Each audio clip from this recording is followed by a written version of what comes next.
اللہ تعالی وبرکاتہ۔ وعلیکم السلام ورحمۃ اللہ وبرکاتہ۔ الحمد للہ رب العالمین والعاقبۃ للمتقین والصلاة والسلام علی سید الانبیاء والمرسلین وعلی آلہ واصحابہ اجمعین، اما بعد فاعوذ باللہ من الشیطان الرجیم، بسم اللہ الرحمن الرحیم، وَإِنَّكَ لَعَلَىٰ خُلُقٍ عَظِيمٍ۔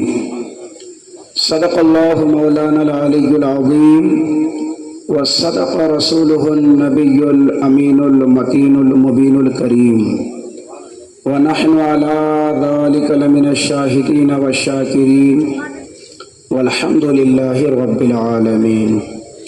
قال اللہ تبارک و تعالی فی شان عظمت حبیبہ الکریم، ان اللہ وملائکتہ یصلون علی النبی یا ایہا الذین آمنوا صلوا علیہ وسلموا تسلیما۔ اللہم صل علی سیدنا شفیعنا حبیبنا وکریمنا ونبینا مولانا محمد بارک وسلم، صلوا علیہ صلاۃ و سلام علیک یا سیدی یا حبیبی یا رسول اللہ صلی اللہ تعالی علیہ وسلم۔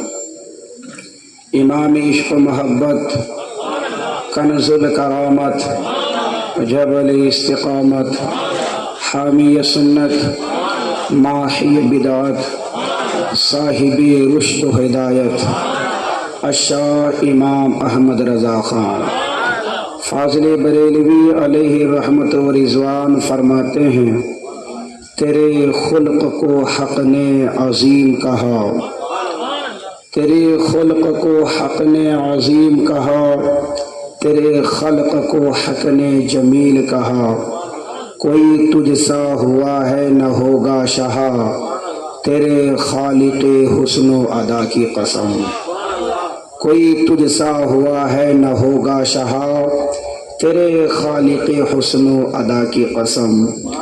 حضرات، آج چھٹی شب اس محفل کی ہے۔ اب تک مختلف ٹاپک پہ آپ حضرات نے گفتگو سنی۔ آج میں آپ کے سامنے اس ٹاپک کو چھیڑنے جا رہا ہوں کہ جو ٹاپک ہی میلاد مصطفیٰ کا مقصد ہے، اور وہ ہے حضور صلی اللہ علیہ وسلم کے عظیم اخلاق، حضور کی پیاری پیاری عادتیں۔ انشاءاللہ ان باتوں کو سنیں گے اور ہم سننے کے بعد اپنی لائف میں ان کو اپلائی کرنے کی بھی کوشش کریں گے۔ اللہ فرماتا ہے، وَإِنَّكَ لَعَلَىٰ خُلُقٍ عَظِيمٍ۔ حبیب، ہم نے آپ کے اخلاق کو عظیم بنایا ہے۔ عظیم اس کے مقابلے میں آتا ہے قلیل۔ جیسے ہم اردو میں بولیں بڑا، اس کے مقابلے میں کیا آتا ہے؟ چھوٹا۔ اسی طرح عظیم کے مقابلے میں آتا ہے قلیل۔ اب اللہ تبارک و تعالی فرماتا ہے کہ میں نے اپنے حبیب کے اخلاق کو عظیم بنایا۔ قرآن پاک میں اللہ فرماتا ہے، قل متاع الدنیا قلیل۔ حبیب آپ فرما دیجئے، یہ دنیا اور دنیا میں جتنی بھی چیزیں ہیں، اس میں جو درخت ہیں، شجر، حجر، پتھر، کنکر، بڑے بڑے جہاز، شپ، ٹرین، بس، یہ جتنی بھی دنیا میں چیزیں ہمیں آپ کو نظر آتی ہے، جن چیزوں کے بارے میں سنتے ہیں، ان تمام چیزوں کے بارے میں اللہ فرماتا ہے یہ قلیل ہے۔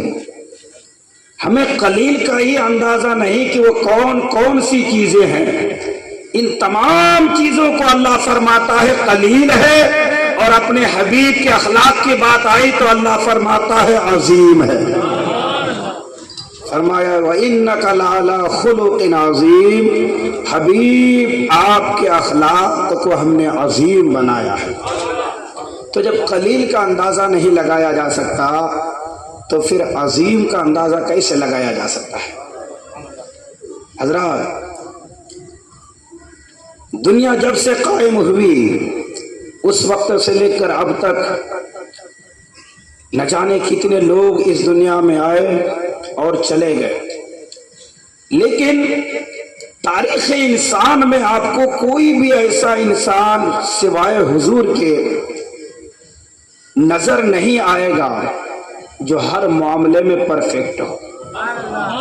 وہ انسان اگر علم میں ہے، کوئی انسان اگر علم و ہنر میں ماہر ہے تو کوئی ضروری نہیں کہ وہ بہادر بھی ہو.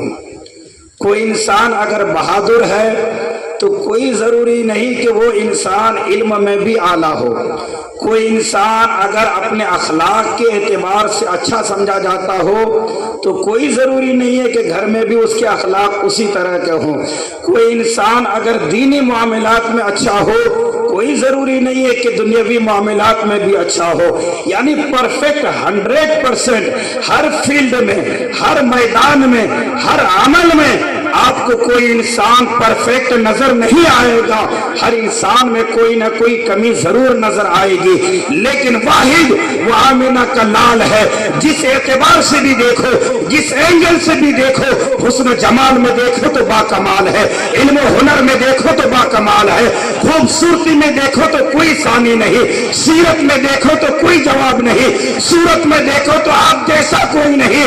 کہنا پڑے گا سب سے اولا و اعلیٰ ہمارا نبی، سب سے بالا و والا ہمارا نبی، خلق سے اولیاء، اولیاء سے رسول اور رسولوں سے اعلیٰ ہمارا نبی.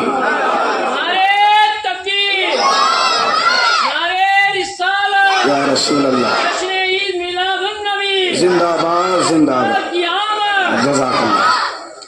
اور یہ حضور کے امت میں ہونے کی وجہ سے میں اس بات کو نہیں کہہ رہا ہوں.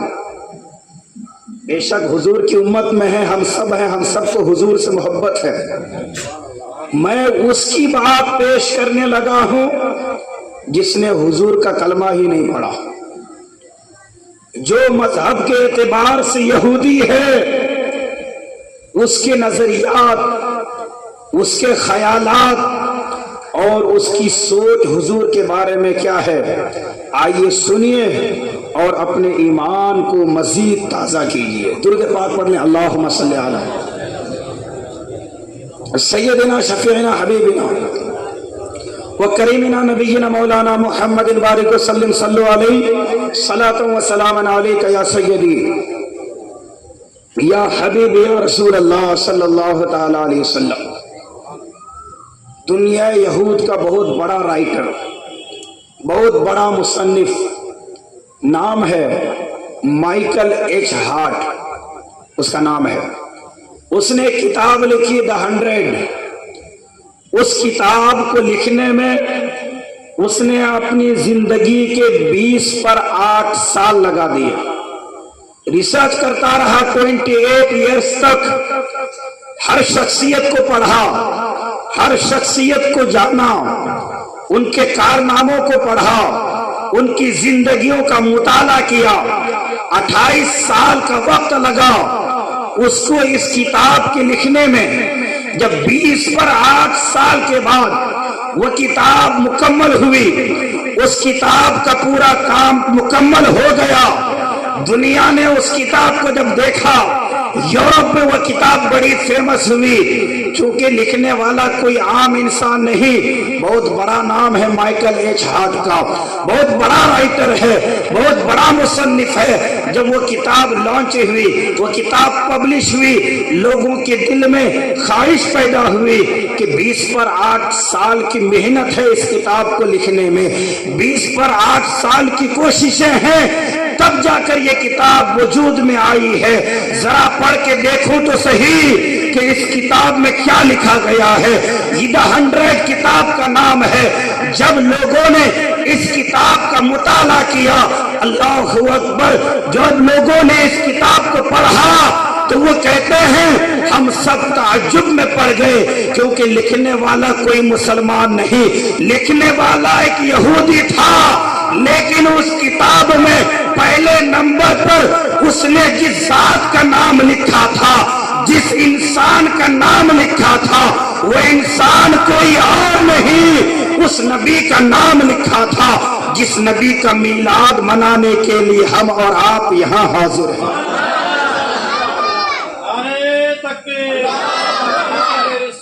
یا رسول اللہ، مرحبا مرحبا مرحبا مرحبا، زندہ باد۔ مائیکل ایچ ہارٹ نے سب سے پہلے اپنی کتاب میں جو جگہ دی جس نام کو، اس نام کا نام ہے نام محمد صلی اللہ علیہ وسلم، اور خود اس نے کہا کہ لوگ اعتراض کریں گے، لوگ سوال کریں گے کہ میں نے ان کو ایک نمبر پہ کیوں رکھا، حالانکہ میں نے ان کا کلمہ بھی نہیں پڑھا ہے، میں ان کے مذہب میں نہیں ہوں، لیکن پھر بھی میں نے ان کو ایک نمبر پہ رکھا ہے۔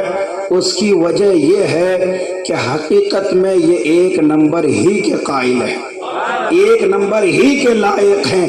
ان کے علاوہ جب سے دنیا بنی ہے اس وقت کا میں مطالعہ کیا ہوں اور اب تک کا مطالعہ کیا ہوں، ان سے بڑھ کر کوئی ایسا انسان اس دنیا میں نہیں آیا جو ان سے افضل ہو اور ان سے اعلیٰ ہو اور ان سے اچھا ہو۔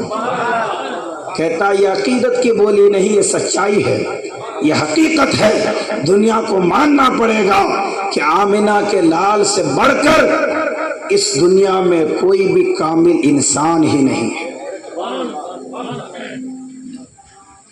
ایک مرتبہ اس کتاب کے پبلش ہونے کے بعد لندن گیا، وہاں پر جو بھی اس کا پروگرام تھا، پروگرام سے جب یہ فارغ ہوا میڈیا والے آئے اور اس سے سوال کرنے لگے کہ تم تو مذہب کے یہودی ہو، تمہیں چاہیے تھا اپنی کتاب میں حضرت موسیٰ علیہ السلام کا پہلے ذکر کرتے یا حضرت عیسیٰ کا ذکر کرتے، کیا وجہ ہے کہ تم نے مسلمانوں کے نبیوں کا نام پہلے ذکر کیا، ان کو اول پوزیشن میں رکھا، کیا وجہ ہے؟ مائیکل ہارٹ کا جواب سنو، وہ کہتا ہے کہ میں نے جس نام کو اول پوزیشن میں رکھا ہے اس کی وجہ یہ ہے کہ اس نبی نے سن 611 عیسوی میں جب اعلان نبوت کیا تھا، لوگوں کو اسلام کی دعوت دیا تھا، اس وقت کا عالم یہ ہے کہ صرف 4 لوگوں نے کلمہ پڑھا تھا، ایک خاص ان کے دوست جناب ابو بکر صدیق نے، خاص ان کی بیوی حضرت خدیجہ نے، ایک ان کے غلام نے، ایک چھوٹے سے بچے حضرت علی نے، صرف ان 4 لوگوں نے کلمہ پڑھا تھا۔ لیکن دیکھو ابھی کئی سال کا وقت گزرا ہے، جب مکہ فتح ہوتا ہے ان کے پیچھے 10,000 کا لشکر موجود تھا۔ کہتا ہے یہ عظیم، اتنی عظیم شخصیت ہے، حجۃ الوداع کے موقع پر جب انہوں نے خطبہ دیا، ان کے سامنے جو صحابہ تھے ان کی تعداد 1,24,000 کی تھی۔ کہا ان کو میں اول پوزیشن میں کیوں نہ رکھوں، ان کو اس دنیا میں تشریف لائے، ابھی 1450 سال گزرے ہیں، لیکن ان کا پربھاؤ، ان کا اثر انسانوں پر اتنا پڑا ہے، لوگ ان کی زندگی سے اتنے متاثر ہوئے ہیں، لوگ ان کے اخلاق کو دیکھ کر اتنا امپریس ہوئے ہیں کہ آج اس کے کلمہ پڑھنے والے 1.5 ارب کی تعداد میں ہیں۔ کہا اگر یہ جھوٹا ہوتا تو یہ 1.5 ارب لوگ بے وقوف نہیں بنتے، اگر یہ سچے نہ ہوتے، ان کا دین سچا نہ ہوتا تو آج اتنے لوگ ان کو فالو نہیں کرتے۔ 1.5 ارب مسلمان ان کو اپنا نبی مانتے ہیں، 1.5 ارب مسلمان ان کا کلمہ پڑھتے ہیں، اور وقت کتنا لگا؟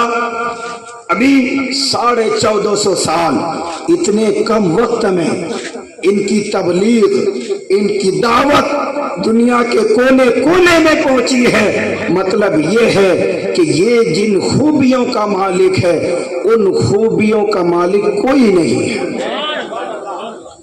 مائیکل ہارٹ کہتا ہے کہ اگر ان کے اندر کوئی کمی ہوتی، اگر ان کے اندر کوئی عیب ہوتا تو لوگ اتنے زیادہ تعداد میں ان کو فالو نہ کرتے۔ اور کہتا ہے کہ ایک بات اور بتاتا ہوں کہ ان کے ماننے والے جو ہیں کہ دوسرے مذہب کے جو لوگ ہیں وہ جس طرح سے اپنے مذہبی پیشوا کو مانتے ہیں، اس نبی کی امت اس طرح اپنے نبی کو نہیں مانتے، بلکہ اس نبی کی امت کا حال یہ ہے کہ اس نبی کی شان میں ادنا سی بھی گستاخی کر دو تو ان کی امت کا بچہ بچہ مرنے مارنے کو تیار ہو جاتا۔ کہتا اتنا عشق کسی اور مذہب میں نہیں ہے، اتنی محبت کسی اور مذہب میں نہیں ہے۔ اور اس پر مزید یہ کہ ان کا مذہب دن بدن اور زیادہ پھیلتا جا رہا ہے، ان کی مقبولیت بڑھتی ہی جا رہی ہے، تو میں کیوں نہ ان کو اول پوزیشن پہ رکھتا۔ یہ کوئی اپنا نہیں ہے، غیر ہے، یہودی رائٹر ہے، وہ لکھتا ہے کہ حضور صلی اللہ علیہ وسلم سے بڑھ کر اس دنیا میں اچھے اخلاق، اچھی عادتوں کا مالک کوئی انسان نہیں ہے۔ کیا اخلاق تھے حضور کے، کیا عادتیں تھی حضور کی۔ سیدہ عائشہ صدیقہ ام المومنین سے پوچھا، اے عائشہ صدیقہ، اے ام المومنین، حضور کے اخلاق کے بارے میں بتائیں، حضور کی عادتوں کے بارے میں بتائیں۔ ماں عائشہ فرماتی ہیں کان خلقہ القرآن، کہ حضور کے اخلاق دیکھنا ہو تو قرآن کو دیکھ لو۔ قرآن میں جن عادتوں کی تعریف کی گئی ہے وہ تمام عادتیں حضور کے اندر موجود ہیں، یا یوں کہہ لیجئے کہ جو عادتیں حضور میں ہیں وہی عادتیں قرآن پاک میں مذکور ہیں۔ یہ گواہی کون دے رہی ہے؟ خود حضور کی بیوی۔ ایک بات مشہور ہے کہ باہر والوں کو منوانا آسان ہوتا ہے، گھر والوں کو منوانا بڑا مشکل ہوتا ہے۔ باہر والے مان جائیں گے لیکن بیوی جلدی نہیں مانتے۔ ایک ولی تھے تو ان کا بڑا شہرہ تھا، بڑے فیمس تھے، وہ دور دراز سے لوگ ملنے کے لیے آتے تھے۔ ان سے ایک آدمی ملنے کے لیے آیا تو وہ گھر پہ نہیں تھے، تو بیوی نے کہا کیوں آئے ہو؟ کہا کہ حضرت سے ملنے آیا ہوں، حضرت کی بڑی کرامتیں سنی ہیں۔ کہا کوئی کرامت نہیں ہے حضرت میں کچھ۔ بیوی تھی، بیویاں نہیں مانتی جلدی، تو انہوں نے کہا کہ نہیں، ہم نے تو بہت نام سنا ہوا ہے حضرت کا، بڑے پہنچے ہوئے ہیں۔ کہا کہ نہیں، آپ نے غلط سنا ہوگا، بیوی ہے، انکار کر رہی ہے۔ اتنے میں وہ بزرگ آئے، کہا حضرت دیکھیے آپ کی بیوی کیسی باتیں کر رہی ہے، حالانکہ میں نے آپ کو ہوا میں اڑتے ہوئے بھی دیکھا، ابھی بھی آپ ہوا میں اڑ رہے تھے۔ تو انہوں نے کہا کہ مان جاؤ۔ کہا ہوا میں کون اڑ رہا تھا؟ تو اس بزرگ نے کہا کہ میں ہی ہوا میں اڑ رہا تھا۔ وہ بیوی کہنے لگی اسی لیے ٹیڑھا میڑھا اڑ رہے تھے۔ بیوی ہے، مانتی نہیں،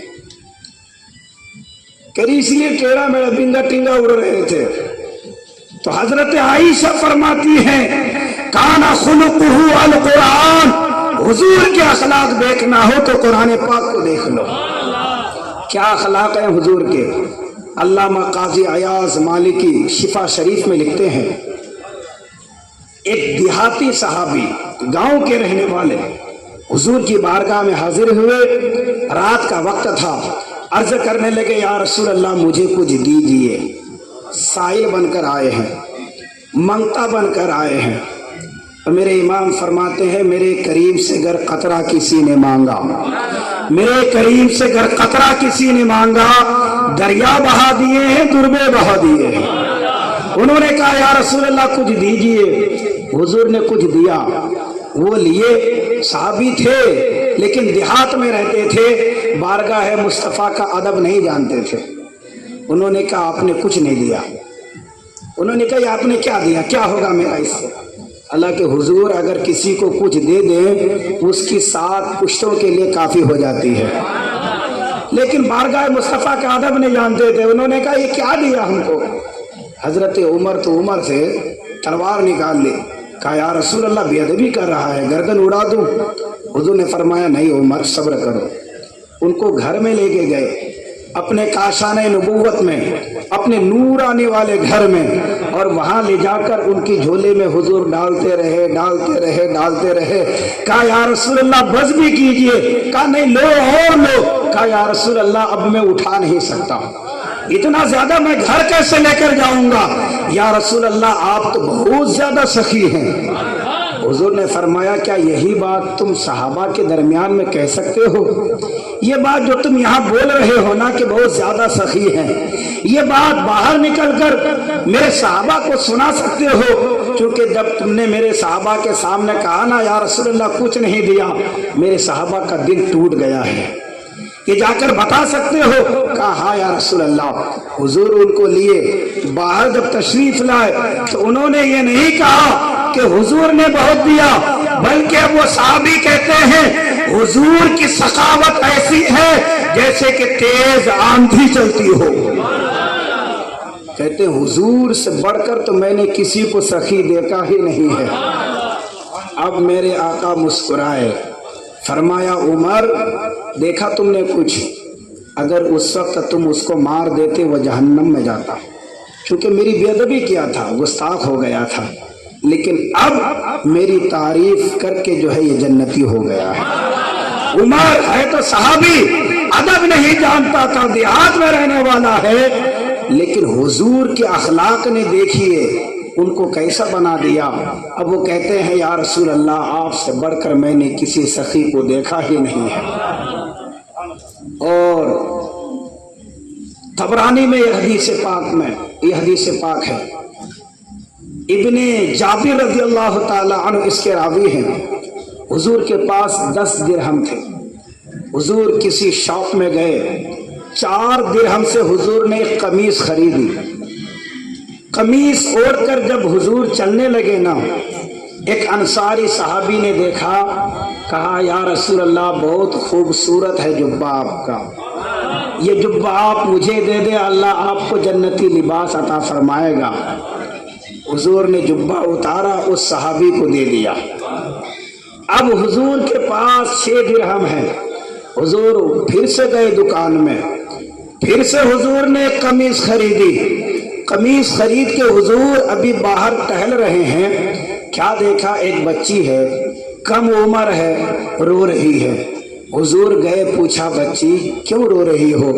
کہنے لگے یا رسول اللہ میرے مالک نے مجھے کچھ خریدنے کے لیے بھیجا تھا، 2 درہم دیا تھا، یا رسول اللہ وہ 2 درہم گم ہو گئے، مجھے مل نہیں رہے، میں تلاش کر رہی ہوں، کافی دیر سے تلاش کر رہی ہوں، یا رسول اللہ مجھے نہیں مل رہے۔ حضور نے فرمایا بچی رونے کی ضرورت نہیں ہے، میرے امام فرماتے ہیں بے کسوں کا سہارا ہمارا نبی۔ حضور نے وہ 2 درہم اس بچی کو دیے، بچی نے سامان خرید لیا، سامان خریدنے کے بعد پھر بھی وہ بچی رو رہی ہے۔ حضور نے پوچھا بچی اب کیوں رو رہی ہو؟ کہنے لگی یا رسول اللہ میں بہت زیادہ لیٹ ہو گئی ہوں، اب جاؤں گی میرا آقا مجھے ڈانٹے گا، میرا آقا ہو سکتا ہے مجھے سزا دے، بہت زیادہ لیٹ ہو گیا ہے۔ میرے آقا فرماتے بچی رو مت، چلو میں تیرے ساتھ تیرے آقا کے پاس چلتا ہوں۔ حضور نے اس بچی کا ہاتھ پکڑا، اس کے مالک کے دروازے پر گئے۔ حضور کی عادت کریمہ تھی جب کسی کے گھر جاتے تو سب سے پہلے سلام کرتے تھے۔